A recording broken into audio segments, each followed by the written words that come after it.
ever happened to you? You're watching a porn, right? And like some of them will try to do like a plot, instead of just flat out, ball slapping sex.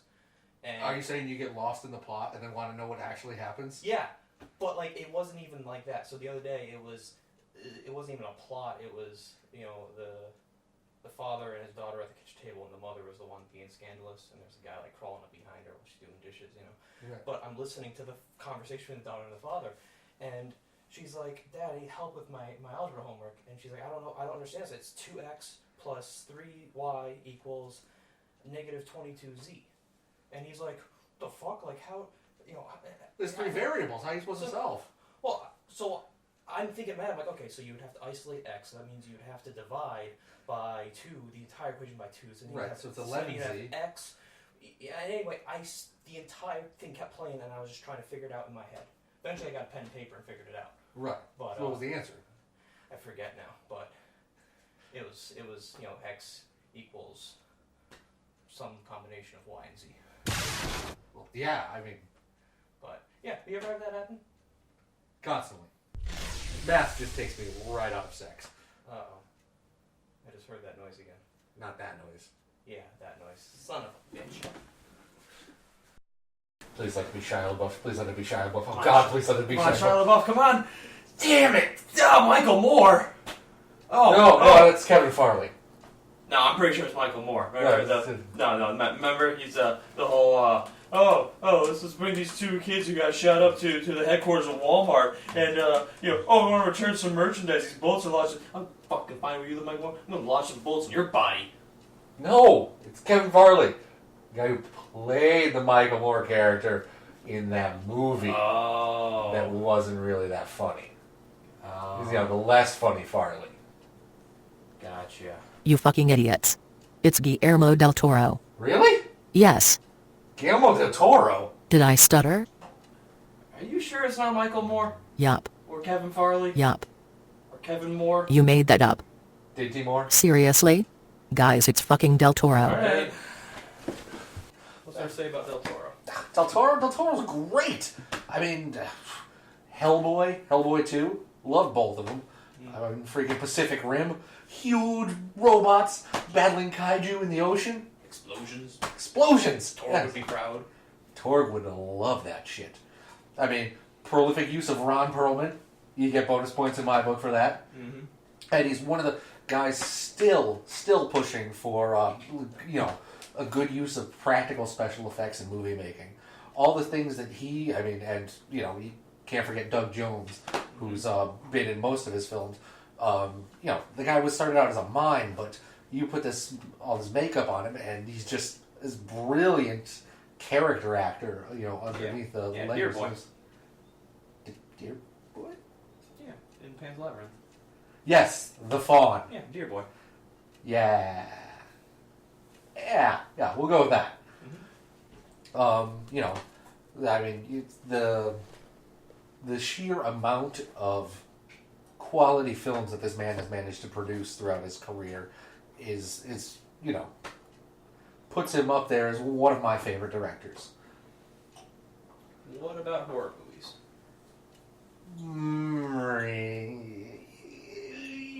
You're starting to walk like a fine line there. Okay, because he did have some good early stuff, right? Yes. Backbone? Devil's Backbone, Kronos, Mimic. The kid with the spoons.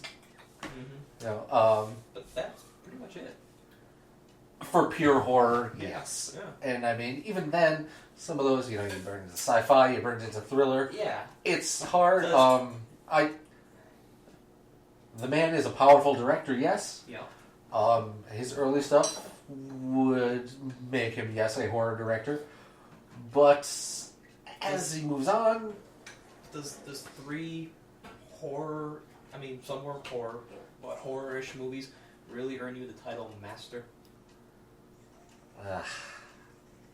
That's a tough argument to make. There were some good horror movies, and he does remain a good director with horror-tinged stuff. But if you were trying to use that title to sell his new stuff, as seems to be the case, you're running into a situation that would be a lot like, let's say...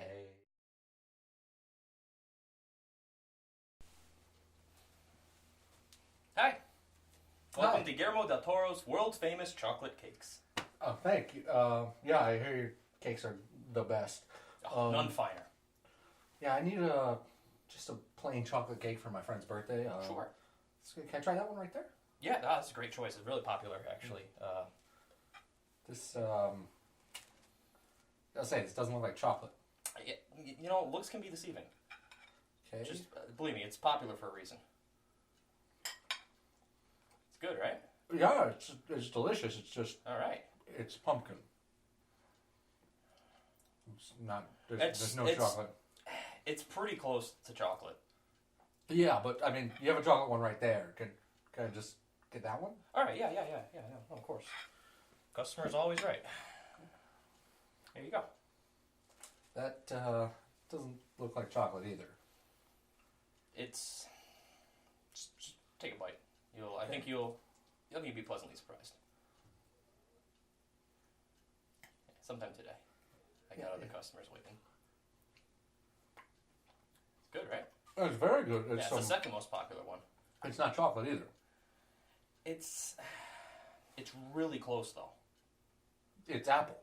Yeah, like I said, really close.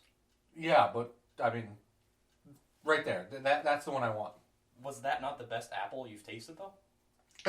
I will admit, that is the best apple. And that was the best pumpkin, right? Yeah, but I need chocolate. My friend really wants a chocolate cake for his birthday. Okay. And your door does say, world famous chocolate. All right, you got me. I was holding out on you. And I have to, do this test to make sure people really know what they want. Yeah. So here, this is the finest. That's it's a cardboard box full of thumbtacks. I'll fix it.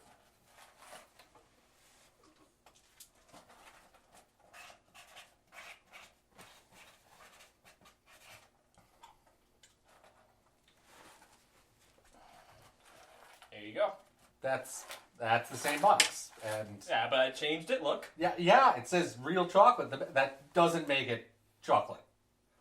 And do you know how painful it would be to pass these thumbtacks through your body? Do you? Yes, and soon you will too, because I'm going to force feed these to you and burn this place to the ground if you don't give me a goddamn chocolate cake. That's all my friend outside wants, a chocolate cake for his birthday. God help me. I hope your firstborn is in this building when I light it aflame. I don't always go for sweets, but when I do, I reach for these guys right here. Consistent every time. No surprises, no disappointment, just consistency. Cakes? Really? Hey, a lot of my analogies use cakes. Pies too. I like pie. Pie chart can be the most important thing when convincing somebody of something. I like pie. Of course you do. Who the hell don't? But yeah, it's a lot of Toro stuff is packaged that way. You are promised one thing and you get something else entirely. Ah, you still get a beautiful cake, but it's never the cake you were asking for. No, you ask for vanilla. Who the hell asks for a vanilla cake? You ask for marble. Live on the wild side. And they give you fucking carrot. Right. I mean, doesn't mean carrot cake's not good. Just not what you asked for. Exactly. And not what you got on the your label either. Because I mean, that's really what it's all about: labeling and where does something fit. Yeah. Or you go to Stop and Shop, you get a thing of garlic bread. You get home, you realize it's fucking Italian. It's in the foil. You cut it open. Where's the butter? Where's the garlic? Assholes. Got a sham pulled right over your eyes. Yeah. It was the same price. Yeah, sure. But I want a garlic bread. I just had Italian bread a few days ago. Right. And so what you see there's a lot happening nowadays. Probably TV, the most important thing. Our best friend and our worst enemy. Television. Well, I mean, you got a lot of shows packaged to you as being horror shows. And they may have elements of it. They certainly have, suspenseful moments. They have these monsters. But... Yeah, I mean, the elements you talk of is really just the monsters. That's the only horror element. It's just a suspenseful thriller. Well, I mean, it depends on the show you're talking about. You got shows like Walking Dead and The Strain, where, you know, the biggest thing making it horror is the monsters, yes. Right. Yeah. And, but other things like American Horror Story, there are more elements to horror than just the monsters, but it's still, I wouldn't consider it a straight horror show. Nor would I. It's the closest thing too, I think. I can't think of anything else. But I mean, another thing to keep in mind is for people like you and me. I mean, we thrive on horror stuff, and we've seen pretty much everything there is out there. Right. Our bar for tolerance for terror is going to be a little bit higher than most normal people's. Yeah. So yeah, giving that, We're like zealots. horror is our religion. Pretty much. Yeah. So, looking at it through that kind of lens, yeah, I can see where in the mainstream some of this stuff would fit more into a horror category. But when it comes to movies, you have things inundating you all the time to go and see these new movies. You know, advertisements online, on YouTube, on the TV, on the radio, billboards. Radio. Dying art form, but it's still there. It's true. And so when one of these things outright promises you horror, that could be a little problematic, like this. Ghosts are real. I've seen them all my life. This Friday, you're imagining things. The haunting begins. If you're here with me, give me a signal. From Master of Horror Guillermo del Toro comes his most terrifying film yet. Crimson Peak, rated R. You see what I mean? Completely out of context. It looks terrifying, but go see the movie, and you'll have all that ruined for you. I'm not going to ruin it for you. Yeah, but Do that to yourself. Yeah. Yeah. Not necessarily, I wouldn't say ruined, though. Because if you don't go in expecting it to be terrifying, if you go in expecting a good movie, Yeah, it's a good movie. you are going to see some gorgeous visuals. Oh, God, yeah. I mean, every scene out of there looks like it could be a photo or a painting. Everything from costume design to lighting to cinematography is done epically well. Yeah.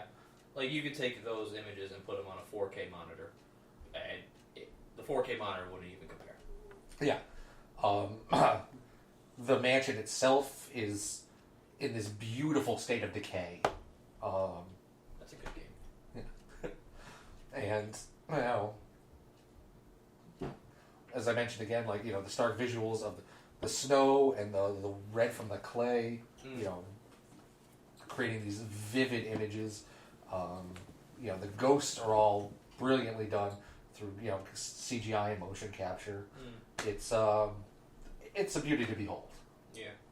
And, I mean, not just visuals, which Del Toro's done very well over his entire career, but the audio as well. There's that one scene where the door handle's, you know, jiggling open, and she goes and opens it, and usually most movies it stops when she gets to it or she touches it, but it just opens on its own and just keeps jiggling back and forth, and all you could hear was just that jiggling, and it's just stuff like that. And especially in horror movies, audio is far more important than visuals. Oh, yeah. Period. You know, it's much easier to use it to build suspense and to punctuate moments of terror like that.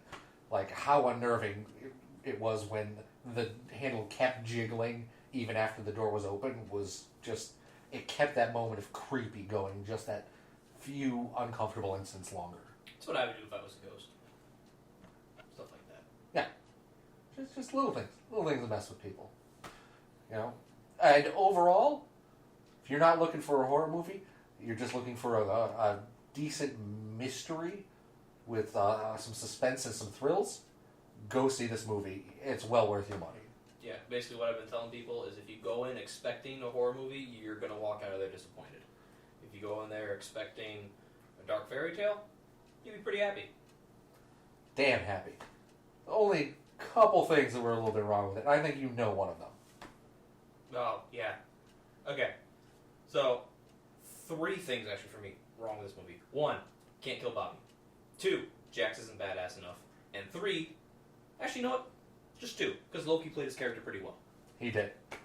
Prince of Lies was as epic as always, but yeah, Bobby Singer don't go out like that. I don't fucking believe that for an instant.